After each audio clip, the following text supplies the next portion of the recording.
समाज और परिवार में हमें कैसे जीना चाहिए, एक बौद्धिक ज्ञान प्राप्त करने का आग्रह करता हूं मैं।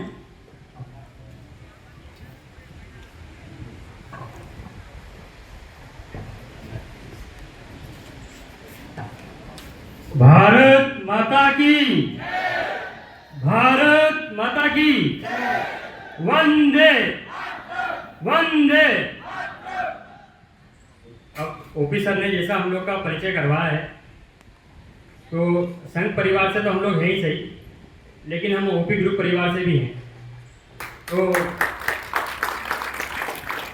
आप ही के बंधु हैं हम। जैसा आप लोग देश के लिए कुछ करने के लिए निकले हैं, ऐसे ही थोड़ी बहुत पीड़ा हमारे मन में भी है, तो हम लोग भी समाज के लिए कुछ करने के लिए निकले हैं।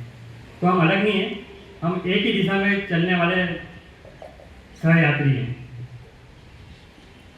अब चूंकि समय की थोड़ी मर्यादा है और संघ परिवार से जैसे ही कोई आता है तो लोग सोचते हैं कि बुद्धि होगा, बहुत लंबा चौड़ा कोई बुद्धि होने वाला है, तो मैं इतना लंबा समय आप लोगों का नहीं लूँगा, क्योंकि मेरे साथ भाई साहब आए हैं, उनको भी बैठक में जाना है, हमें भी एक बैठक में जाना है।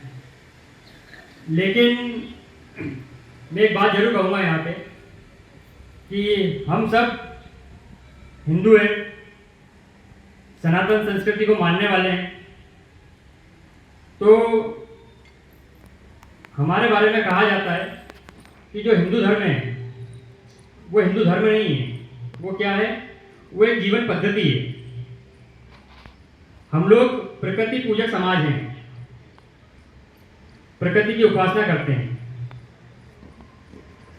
तो हमारे वेदों में बताया गया है कि प्रत्येक सनातनी के ऊपर, प्रत्येक मनुष्य के ऊपर, कहा जाए तो ठीक रहेगा, ये किसी समाज का धर्म का नहीं है, प्रत्येक मनुष्य के ऊपर कुछ ऋण होते हैं। मातृ ऋण होता है, पितृ ऋण होता है, देव ऋण होता है, गुरु ऋण होता है, और ऐसे ही अपना मातृभूमि का ऋण भी होता है।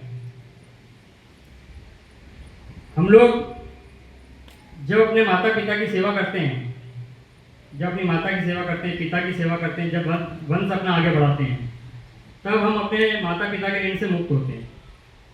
ऐसे ही आपके ऊपर गुरु का भी ऋण है। आपके जीवन में अलग अलग चरणों में अलग अलग गुरु आए होंगे। अभी जैसे आपके पास ओपी सर है, वो आपके गुरु हैं, तो उनका भी एक ऋण है आप लोग के ऊपर, वो ऋण भी आपको चुकाना है। अब तय आपको करना है कि वो ऋण आप कैसे चुकाने वाले हैं।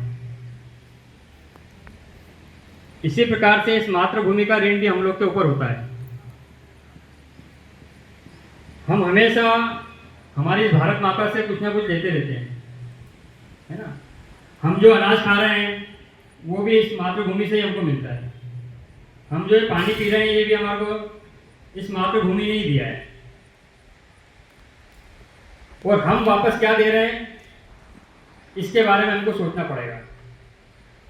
आप लोग सभी, कुछ लोग इंदौर से होंगे, कुछ बाहर से आए होंगे, कुछ अलग अलग क्षेत्रों से आए होंगे।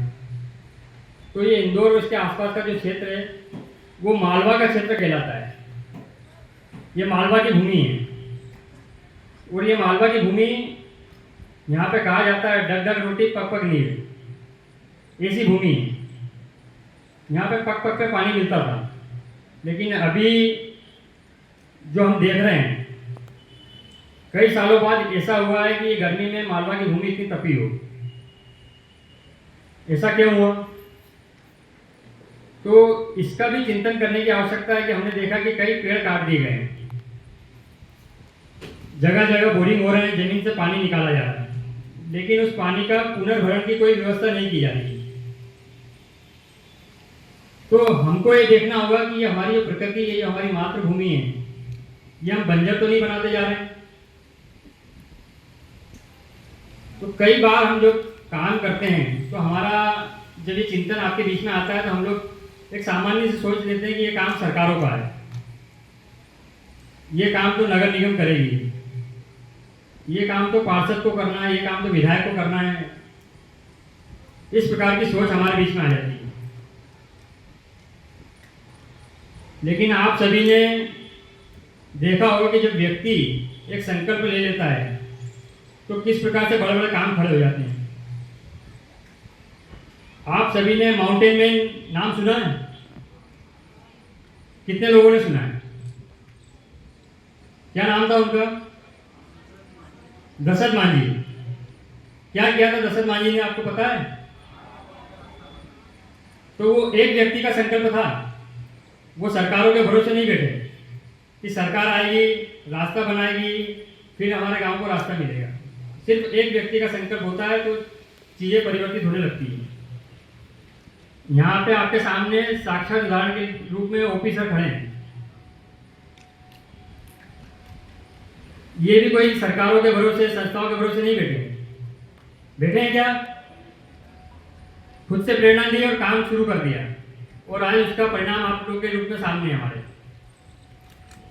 लगभग 10 से 12 हजार आप ही के जैसे बंधु और भगिनी का चयन भाई साहब करवा चुके हैं।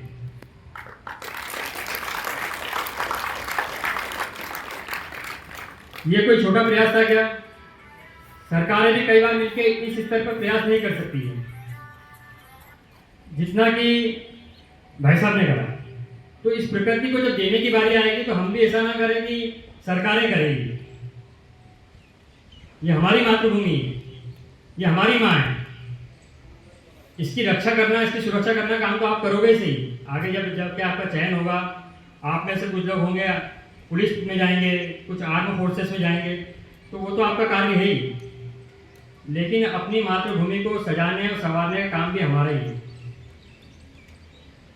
तो हमें इस प्रकृति का दोहन करना है। माँ आपको देने के लिए तैयार है, हमेशा देगी, तो दोहन किया जाए, लेकिन कभी भी शोषण न किया जाए। पानी है तो उसका अतिरिक्त व्यय ना किया जाए, क्योंकि जल है तो कल है। अगर ये पेड़ पौधे हैं तभी ये जो वातावरण बना हुआ मालवा का बना रहेगा। जो आपके आसपास दिख रहे हैं इतने सारे झाड़ लगे, कल को ये सारे झाड़ काट दिए जाए तो कैसा स्थिति होगी आप सोच सकते हैं। तो हम लोग अपने जीवन में संकल्प ले कि हम कम से कम 5 पेड़ लगाएंगे। ये प्रकृति भी हमारी है, ये मातृभूमि भी हमारी है, ये देश भी हमारा है। इसकी रक्षा सुरक्षा भी हम ही करेंगे। हमें किसी की आवश्यकता नहीं है कि कोई बाहर से आके करेगा, कोई सरकारें करेगी। तो मेरा आप सभी से आग्रह है, विषय तो आप लोगों के साथ में लेने के लिए कई सारे हैं, लेकिन आज सिर्फ मैं चाहूँगा कि आप एक संकल्प लेके जाएं यहाँ से, इस प्रकृति की रक्षा भी हम लोग करेंगे। जहाँ पे वाटर रिचार्जिंग सिस्टम हो सकता है, वहाँ पे वाटर रिचार्जिंग सिस्टम भी हम लोग डेवलप करेंगे। आपके गांव में जब आप वापस जाएं तो वहाँ देखिए कि तालाब की संरचना बना सकते हैं क्या। थोड़ा प्रयास आपको करना होगा, दिशा देने का काम आपको करना होगा, लेकिन समाज आपके साथ खड़ा हो जाएगा। तो मैं पुनः ओपी सर को बधाई देते हुए, जो उन्होंने इतना बढ़िया आयोजन किया है, आप लोगों के साथ में एक जो प्रतियोगिता रखते हैं हर बार, ये प्रतियोगिता का उद्देश्य भी जहाँ तक मैं समझता हूँ आपके बीच में एक कुछ कर गुजरने की भावना भरने के लिए, बजाय कि किसी को नंबर 1 नंबर 2 बनाने के लिए। हर बार आप लोग आगे आए, प्रतियोगिता जीते। ऐसी शुभकामनाओं के साथ मैं अपनी वाणी को विराम देता हूँ। धन्यवाद। धन्यवाद सर, आप लोग हमारे बीच में आकर हमारे बच्चों का मनोबल बढ़ाए। किताबी ज्ञान तो हम सभी लेते हैं, मगर जो संस्कार की शिक्षा है आप जैसे आदर्शों से हमें प्राप्त होती है, इसके लिए हम सदैव आपके आभारी रहेंगे। हमेशा याद करते रहेंगे आपको बीच बीच में, और अपना अमूल्य समय देकर हमें अभिप्रेरित करेंगे। ये सभी अच्छी तरह से तेल मालिश करके ही यहाँ से जाया करें। मंडे, मंगलवार, बुधवार और गुरुवार वर्कआउट थोड़ा सा हार्ड रहेगा, घबराइएगा नहीं। और ये नहीं कि जल्दी पहुंच जाए कि गोला मिले कि ना मिले, वहाँ लॉन्ग जंप हो पाएगा कि नहीं, भीड़ हो जाएगी। पहले अपने आप को अच्छी तरह से रिलैक्स करें, बेसिक तरह करिए, लॉन्ग जंप गोला फेंक हो जाएगा। और जिसका परफॉर्मेंस बढ़ते क्रम में नहीं दिख रहा है तो अपने कोच से संपर्क करें। पानी ज़्यादा से ज़्यादा पिएं। शाम का वर्कआउट बिल्कुल ना करें। जिनकी नींद सुबह नहीं खिलती वो शाम को जाते हैं और लू लग जाती है और बीमार पड़ते हैं। इसलिए शाम के टाइम बिल्कुल ना जाएं, अगले दिन आकर के सुबह जल्दी से जल्दी वर्कआउट करें। चलिए, सभी को ढेर सारी शुभकामनाएं।